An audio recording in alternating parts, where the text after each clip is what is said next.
मात्र 15 की उम्र में म्यूजिक करियर की शुरुआत करने वाली रिहाना मात्र 33 की उम्र में अरबपति बन गई थीं। 2007 में आई इनके album good girl gone bad से इन्हें दुनिया भर में पहचान मिली। रिहाना अपने अब तक के करियर में 20 करोड़ से अधिक म्यूजिक रिकॉर्ड्स बेच चुकी हैं। इसके साथ रिहाना ने अपने नाम कई अवार्ड्स भी किए, इनमें 9 ग्रैमी भी शामिल हैं। नमस्कार दोस्तों, मैं हूं अरुण, आपका स्वागत है हमारे चैनल ग्लोबल थॉट में। एक बार फिर ग्लोबल थॉट में आज की स्टोरी सिंगर रिहाना की।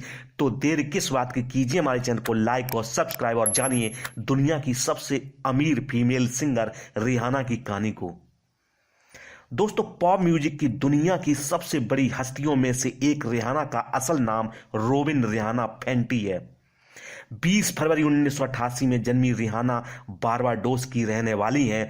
भारत के अरबपति बिजनेसमैन में से एक मुकेश अंबानी के बेटे अनंत अंबानी और राधिका मर्चेंट का प्री वेडिंग सेलिब्रेशन गुजरात के जामनगर में रखा गया था। इस सेलिब्रेशन में 4 चांद लगाने दुनिया भर की हस्तियों को बुलाया गया था। बड़े बड़े एक्टर्स और सिंगर इस मौके पर परफॉर्म कर रहे थे। इन्हीं में से एक नाम था ग्लोबल सिंगिंग स्टार रिहाना का। अनंत अंबानी और राधिका मर्चेंट के प्री वेडिंग फंक्शंस 1 मार्च से 3 मार्च तक गुजरात के जामनगर में हुए। लगातार 3 दिनों तक चलने वाले इस ग्रैंड सेलिब्रेशन के पहले दिन कॉकटेल पार्टी हुई, जिसमें इंटरनेशनल पॉप स्टार रिहाना ने परफॉर्म किया।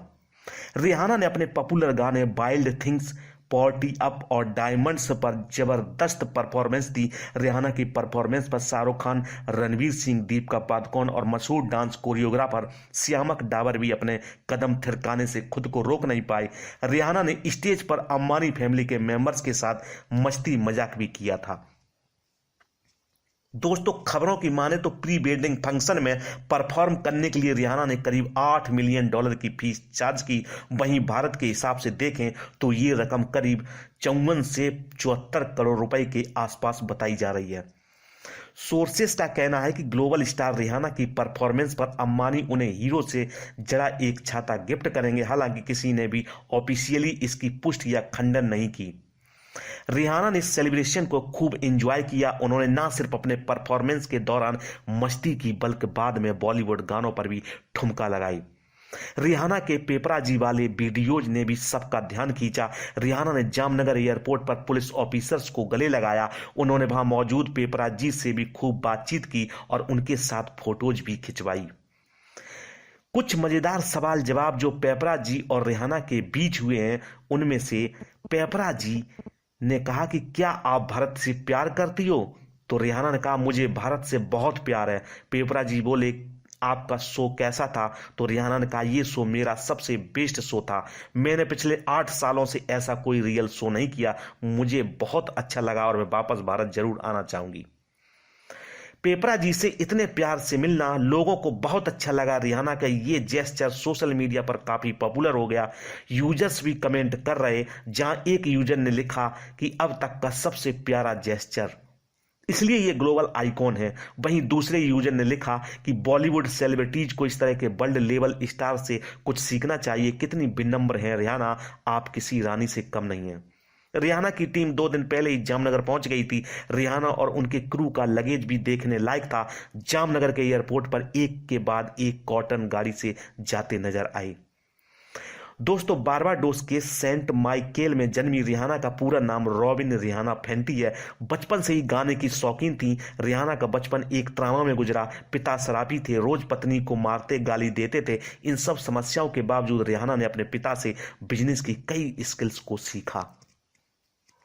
जब पिता सड़क के किनारे कपड़े बेचा करते थे तो कभी कभी रिहाना भी उनके साथ खड़ी हो जाती थी। आगे चलकर रिहाना ने भी स्कूल में छोटे आइटम और मिठाई बेचकर घर की आर्थिक स्थिति को मजबूत करने का प्रयास किया।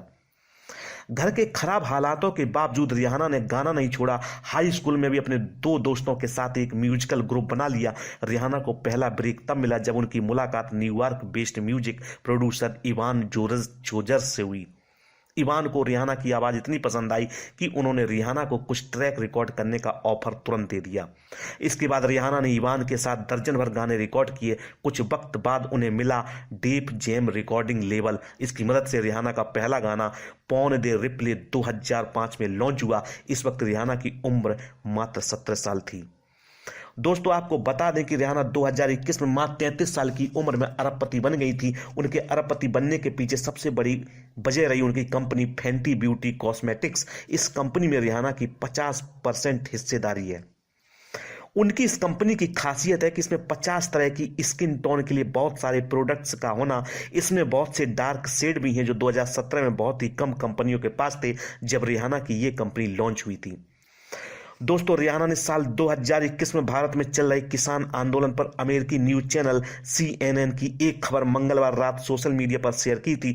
रिहाना ने लिखा था कि हम भारत के किसान आंदोलन पर बात क्यों नहीं कर रहे हैं। उनके बाद अमेरिकी उपराष्ट्रपति कमला हैरिस की भांजी मीना हैरिस और ग्रेटा थनबर्ग समेत कई हस्तियों ने इस मुद्दे पर बात की थी। भारत में कई हस्तियों ने इस ट्वीट के लिए रिहाना का शुक्रिया भी अदा किया था। 11 करोड़ ट्विटर फॉलोअर्स वाली रिहाना की इस पोस्ट को 2.20 लाख लोगों ने रीट्वीट किया था।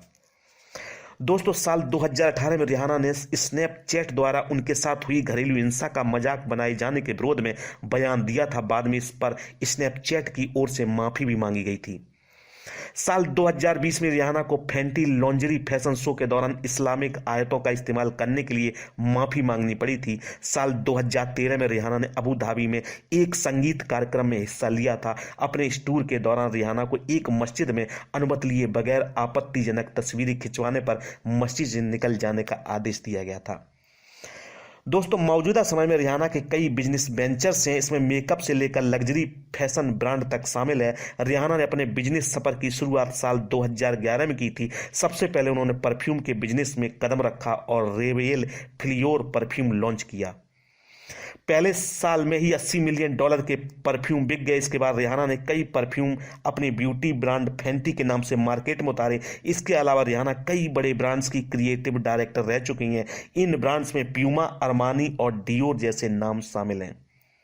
आज आपने जाना रिहाना के बारे में। अब हम विदा लेते फिर हाजिर होंगे एक नई स्टोरी के साथ। आप क्या सोचते हो आज की हॉलीवुड स्टोरी के बारे में कमेंट बॉक्स में कमेंट करके जरूर बताएं। अगर मेरे द्वारा दी गई स्टोरी आपको अच्छी लगती है तो मेरे चैनल को लाइक, शेयर और सब्सक्राइब करना ना भूलें। धन्यवाद।